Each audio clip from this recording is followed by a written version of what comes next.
promised earlier on the show, ang ating personal effectiveness coach and corporate communications guru, walang iba, kundi si Ms. Sheila Viesca.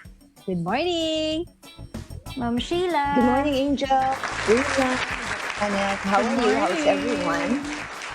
Ayun, we're good, we're good. We're good.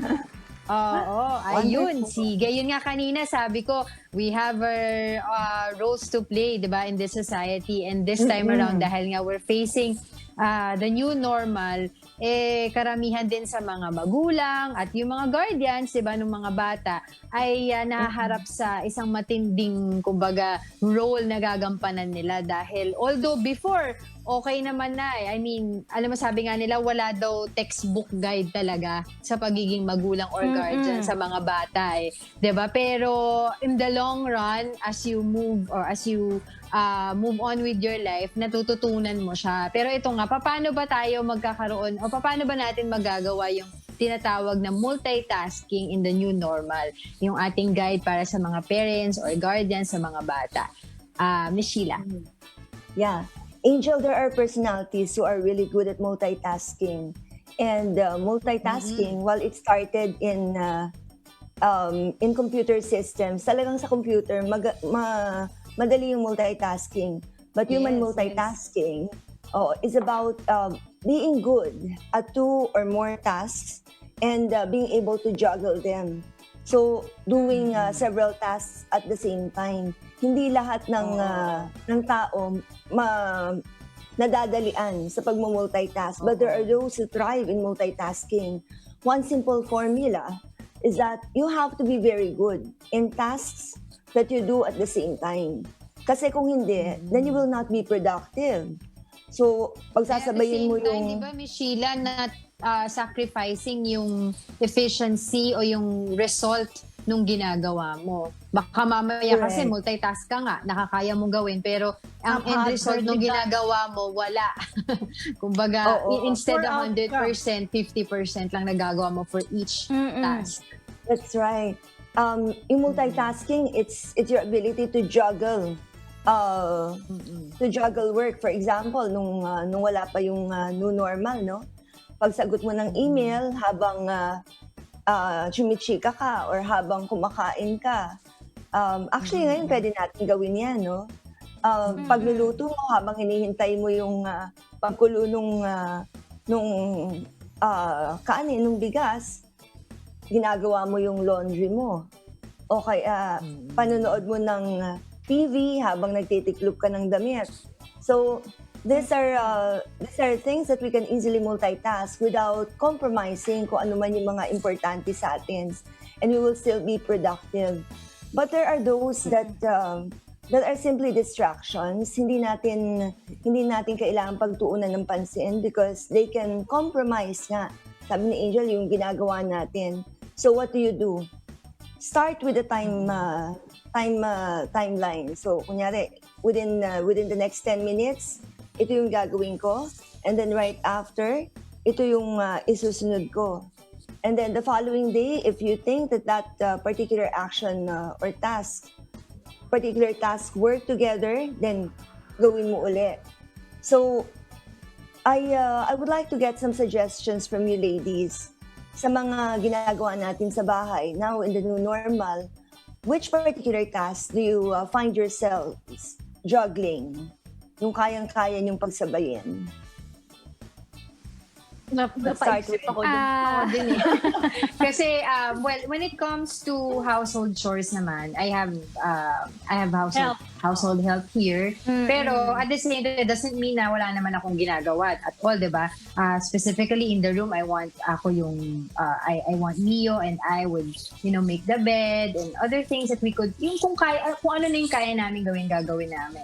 But most of the time kasi, ano pa ba yung mga ginagawa namin? O kunyari, I came from the grocery. So instead of,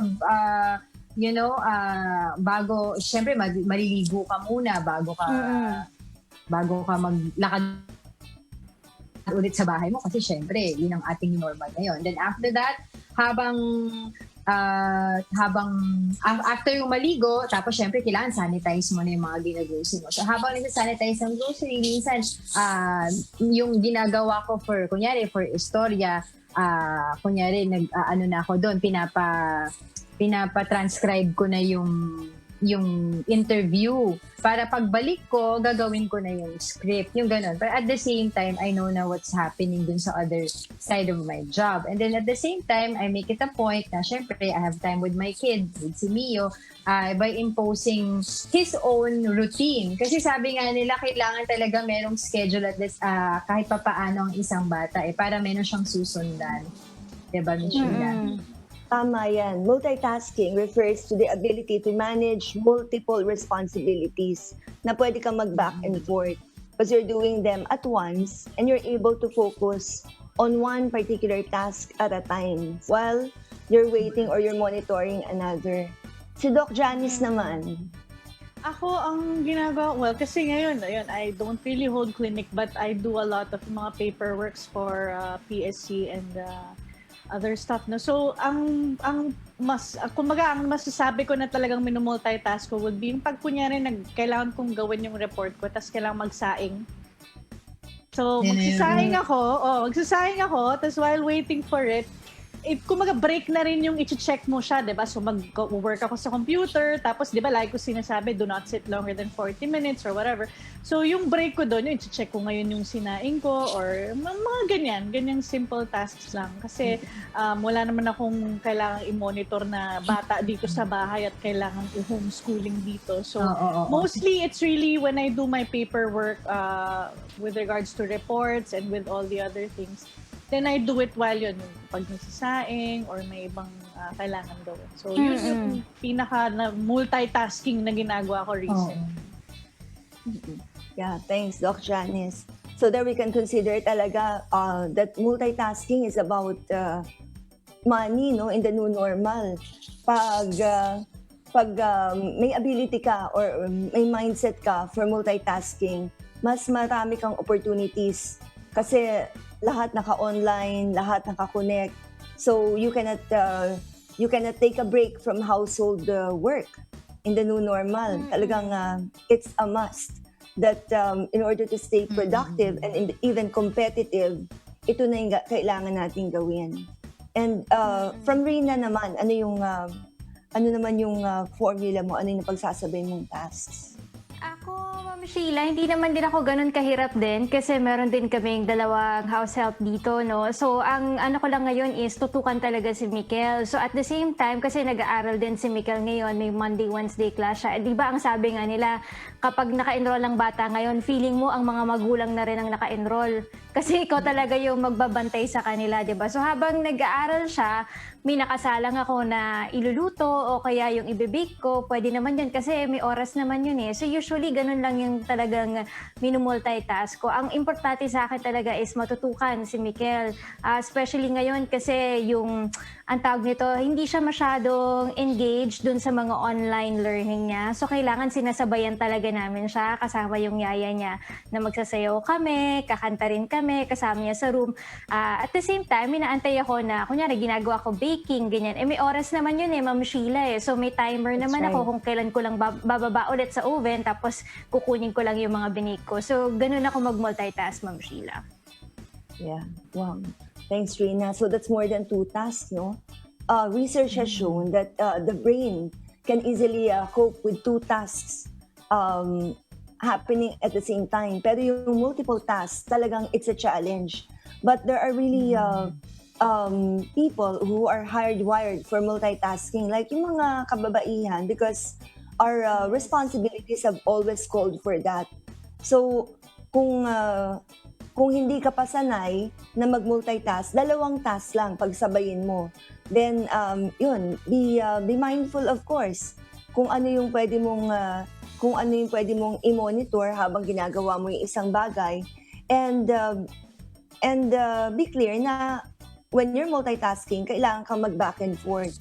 So, you're also prone to make mistakes. Yun yung mga downside ng multitasking, no? And eventually, it can be more stressful kung hindi ka pa sanay pagsabayin yung mga responsibilities mo.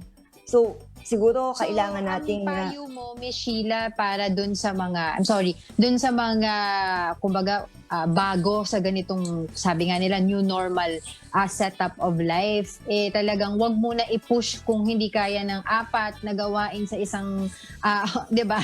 Okay naman yun. Moment, di ba? Hindi mo na 1 or 2. Dalawa diba? lang, oo. Yung Oo, mga dalawa lang yung mga siguro. possible nga lang, hindi yung imposible. Oo. Kasi number 1, you're not super woman, you're not super human being, 'di ba? You're just also trying to manage your time and making, things prioritize the things that you need to prioritize as well. That's right. And human multitasking, remember, ano lang yan, accidental lang yan. Kasi talagang this is a computer system. So, Yes. pwedeng mag-suffer yung not only your productivity, but also yung stress level mo, pwedeng maapektuhan yung quality of life in the end. Kaya talagang while it may seem easier to get things done with multitasking, kailangan mo munang i-master certain tasks para may formula ka naman. And good point, Angel. Talagang kung kaya mo, dalawa lang, and you can always delegate. So thankfully, for those who are living with their family, pwede nating ma-encourage mga family members natin to do certain tasks while we're performing our responsibilities para tulong-tulong sa bahay. But yes, definitely, it's something that can be done. It's something that should make you productive. It's something that should make you more creative. And multitasking should make life in the new normal more harmonious. So if multitasking, as you're doing it now, is not able to accomplish this for you, meron kang kailangang i-master. May pagtutuunan ka ng pansin. Oo. So you can switch from one task to another, as we have heard from Angel, Doc Janice, and Rina. And once you're comfortable with that, pwede mo nang dagdagan if you decide to do so. But you always aim So it's for quality of life and quality of output. Oo. So it's like trial and error yan 'di ba? In your own home management. Kumbaga, walang tama or mali kung halimbawa yung isang household ay ginagawa to at ikaw hindi mo yun nagagawa. It's totally different because you guys are different. Ako, ang tingin ko dun, it's more of time management talaga eh. Kasi yung, kumbaga, yung para hindi ka nag-waste ng time. Example, yun yung, kailangan kong gawin yung report, pero kailangan din namin kumain. So, para magawa ko yung report ko nang hindi nag-waste masyado ng time, habang nag-wait ka na maluto yung sinasaing mo, di gawin mo yung report mo. Pero if you're going to compromise it, like if yung outcome katulad nga ng sinabi ni Angel, ang ending kailangan mo siya ulitin pareho, hindi mo na ma-manage yung It's time. total waste of time. Waste of time, oo. Yeah. It's really a good system to get a lot of things done. Pero hindi dapat at the cost of quality and productivity. So, siguro ang pinakamaganda dito, iisipin mo mabuti. Mind over matter talaga. Hindi ka pwedeng maging mindless when you're multitasking responsibilities and activities. Miss Sheila, tanong ko lang din kasi syempre kami small family that we have help pa in the house. I was wondering kung para doon sa mga kababayan natin na have different situation, bigger families, marami yung anak niya, and maraming inaasikaso. Is it okay that before they, kumbaga, divide the task in the house, magkaroon muna ng family meeting? O, ikaw child 1, kaya mo na itong gawin, do this for mommy. Ito, child 2, ikaw daddy, do this and everything. Para bago sumabak, may planning muna. Is that okay?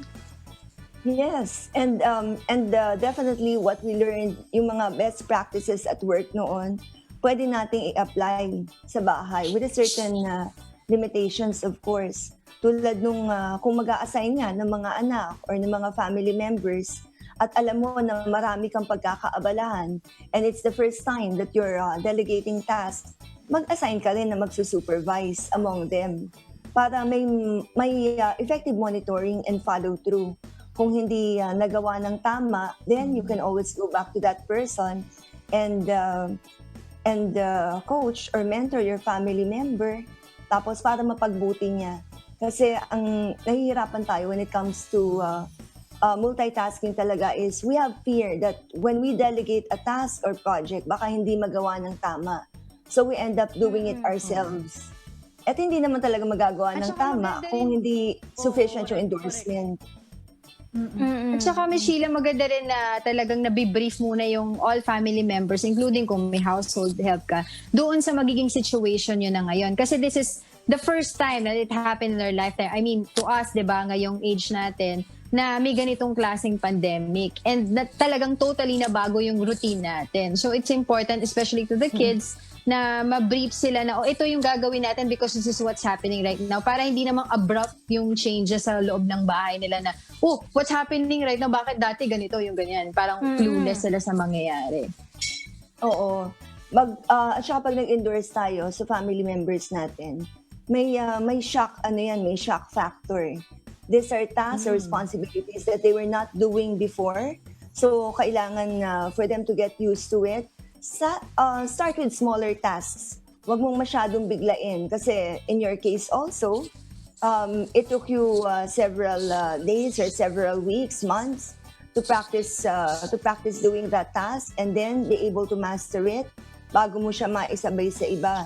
So, ganun din naman. Kung mag-endorse tayo sa ating mga family members, tuturuan natin yung mga anak natin, start with small tasks para hindi pa ulit-ulit. Yung possibility for error, ma-minimize natin. And those who we entrust with certain responsibilities are motivated to help us see the task through. Kasi kung hindi yan matatapos or hindi magagawa ng tama, dodoble yung trabaho, dodoble yung stress mo.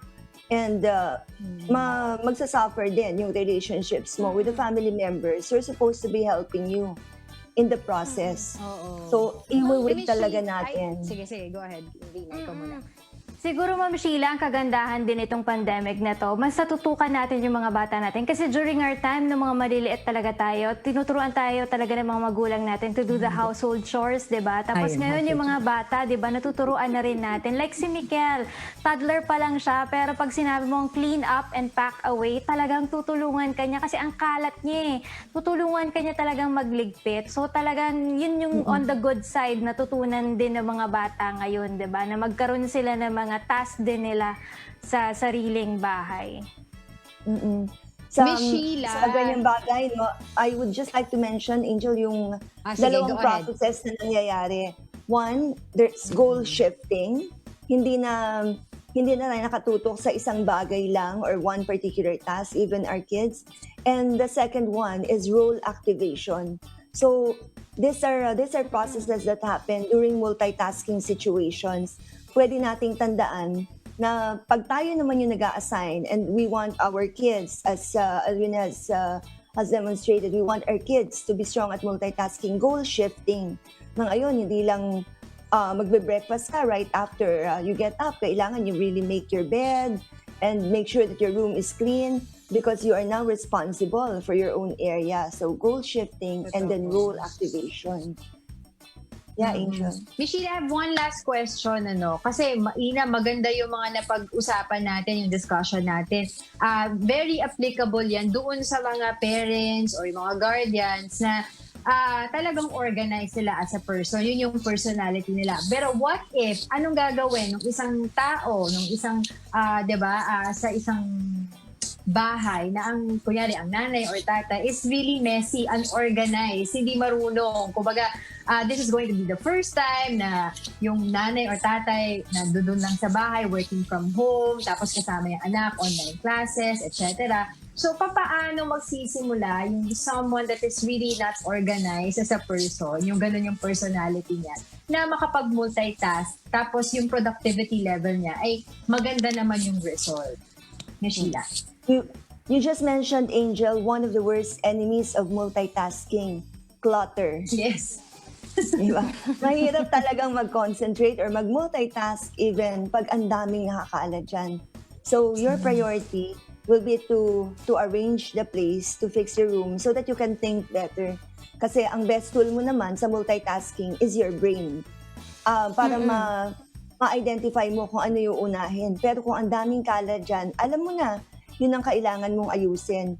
Otherwise, Yeah, but whatever we're you not do, just talking about physical kalat, Miss Sheila. Minsan yung talagang yung isip mo, Kalat yung organize isip. Kalat yung isip mo, diba? Ito gagawin ko ngayon, tapos di ko pa natapos. Ito gagawin ko. Yung ganun. Paano magsisimula yung ganun yung klaseng personality? Because we have to face it, may mga ganung personality. One at a time. Oo, hindi lahat prim and proper, hindi lahat organized, hindi lahat planado. Ako minsan meron akong moment na ganyan, nakalat yung isip ko eh. Paano magsisimula, Miss Sheila?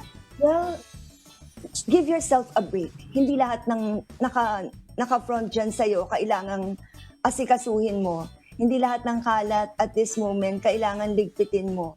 Especially if your mind is already stressed out with the day's work. Tapos pag-turn mo from your computer to your house, my God, what parang perfect dump site siya. So, relax ka muna, itulog mo.